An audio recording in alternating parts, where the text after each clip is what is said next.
రెడ్డి సంఘాలు కూడా మాకు ఆది నుండి మన సంస్కారమే మన గుర్తింపు.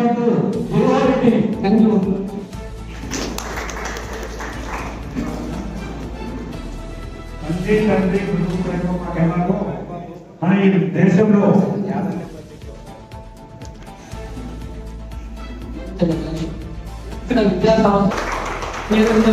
తల్లిదండ్రులు బిడ్డలు కానీ పేద బిడ్డలు చెప్తే నేను ఆసక్తి కల్పిస్తాను.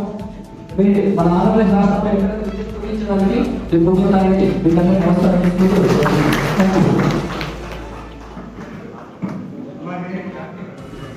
మన భారతదేశంలో మన దేశం ఎంత ముఖ్యమో మన అలాగే ఈ కార్యక్రమానికి మన కోరిక మేరకు తిరుపతి రామకృష్ణ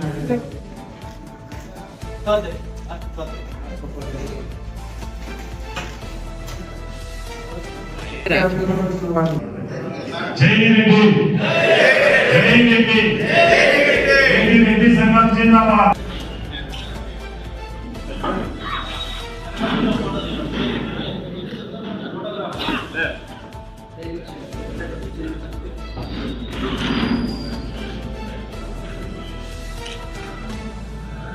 ముఖ్యంగా మన హిందూ ధర్మానికి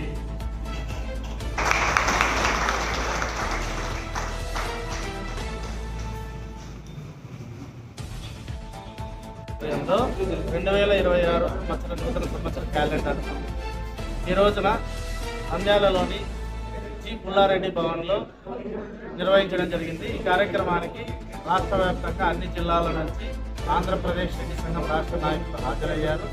అదేవిధంగా ఆంధ్రప్రదేశ్లో రెడ్ల యొక్క హక్కుల కోసం, ఐక్యత కోసం దశాబ్ద కాలంగా ఆంధ్రప్రదేశ్ రెడ్డి సంఘం పనిచేస్తుంది.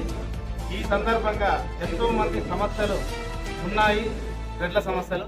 ఆ రెడ్ల సమస్యలను ప్రభుత్వం దృష్టికి తీసుకెళ్లడం మా యొక్క ప్రధాన ఉద్యమం. అందులో భాగంగానే గత ప్రభుత్వంలో రెడ్డి కార్పొరేషన్ అనేది సాధించాం. అదేవిధంగా రెడ్డి మహిళలకి ఈబీసీ నేస్తం ద్వారా 18,000 రూపాయలు సాధించాము. అదేవిధంగా ప్రజాకవి యోగి వేమన గారి జయంతిని అధికారికంగా నిర్వహించేలా కూడా చేశాం. అయితే ప్రస్తుత ప్రభుత్వం కూడా రెడ్ల పట్ల ఇదే సానుకూలత ప్రదర్శించి ఎక్కడ రెడ్లకు ఇబ్బంది పెట్టుకోకుండా రెడ్ల సంక్షేమం కోసం వెంటనే రెడ్డి కార్పొరేషన్ ఏర్పాటు చేసి రెడ్ల ఏదైతే 70 లక్షల పైచిలకు రెడ్లు ఉన్నారో వారిలోని పేదలకు, మధ్యతరగతి రెడ్లకు ఆర్థికంగా సపోర్ట్గా నిలవాలని ఆంధ్రప్రదేశ్ రెడ్డి సంఘం తరఫున రాష్ట్ర ప్రభుత్వాన్ని డిమాండ్ చేస్తూ, అదేవిధంగా ప్రజాకవి యోగి వేమన గారి జయంతిని రాష్ట్ర ప్రభుత్వం అధికారికంగా నిర్వహించాలి. మరియు రెడ్డి కార్పొరేషన్ ఏదైతే ఉందో గత ప్రభుత్వం పెట్టింది, ఈ ప్రభుత్వం దాన్ని పునరుద్ధరించి నూతన కార్యవర్గాన్ని ఏర్పాటు చేసి 2,000 కోట్ల నిధులు విడుదల చేయాలన్న ప్రధాన డిమాండ్తో త్వరలోనే ఆంధ్రప్రదేశ్ రెడ్డి సంఘం ఇప్పటికే కలెక్టర్లకు, ఆర్డీఓలకు వినతి పత్రాలు అందజేశాము. ఆ తర్వాత భవిష్యత్తులో మరిన్ని పోరాట కార్యక్రమాలు చేయడానికి కూడా ఆంధ్రప్రదేశ్ రెడ్డి సంఘం సిద్ధంగా ఉంది. ప్రభుత్వం ఆలోచించి రెడ్డి శాసనసభ్యులు కానీ, ప్రజాప్రతినిధులు, ఎంపీలు కానీ, ప్రజాప్రతినిధులు అందరూ కూడా ఆలోచించి రెడ్ల హక్కుల కోసం ఏదైతే మేము అడుగుతున్నామో ఇవన్నీ కూడా ఖచ్చితమైన డిమాండ్లు. మీరు కూడా గతంలో లోకేష్ గారు పాదయాత్ర చేసినప్పుడు కానివ్వండి, లేదా వివిధ మీటింగుల్లో కూడా రెడ్లకు కూడా మేము తోడుగా ఉంటామని ప్రమాణం చేశారు, ప్రామిస్ చేశారు. కాబట్టి ఆ ప్రమాణాలను, ప్రామిసులను పెట్టుకొని మీరు దాన్ని ఏదైతే ఉన్నదో దానిని అమలు చేసే విధంగా ముందుకు రావాలని పెద్దలందరినీ, ప్రభుత్వ పెద్దల్ని, అధికారులని కోరుకుంటూ, లేని పక్షంలో మాకు రాజకీయాలతో సంబంధం లేదు, మేము ఏ రాజకీయ పార్టీకి సంబంధం కాదు. రాజకీయ పార్టీల ముసుగులో కొన్ని రెడ్డి సంఘాలు పుట్టగొడుగుల్లో పుట్టుకొచ్చాయి. ఒక పార్టీకి ఒకరు, ఇంకో పార్టీకి ఇంకొకరు మద్దతు ఇస్తూ రెడ్లను విభజిస్తున్నారు ఆ రెడ్డి సంఘాలు. కానీ ఆంధ్రప్రదేశ్ రెడ్డి సంఘం రెడ్ల ఐక్యత కోరుకుంటుంది ఎప్పుడూ కూడా. కాబట్టి ఏ రాజకీయ పార్టీకి మేము మద్దతు ఇవ్వం. ఏ రాజకీయ నాయకుడు మంచి చేస్తాడో వాళ్ళకి తప్పనిసరిగా మేము ప్రోత్సహిస్తాము. ఎవరైతే రెడ్లకు అన్యాయం చేసి రెడ్లను ఇబ్బందులు పెడతారో వాళ్ళని బొందు పెడతామని కూడా ఈ సందర్భంగా తెలియజేస్తాం. Thank you.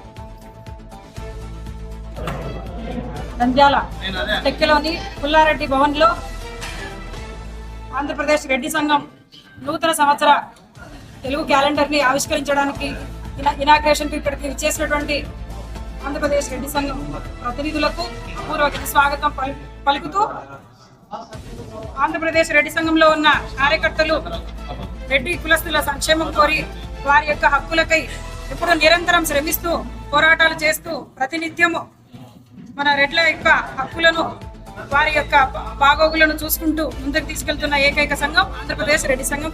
ఈ కార్యక్రమానికి విచ్చేసినటువంటి ప్రతి ఒక్కరికి కూడా హృదయపూర్వక ధన్యవాదములు, కృతజ్ఞతలు తెలియజేస్తున్నాను.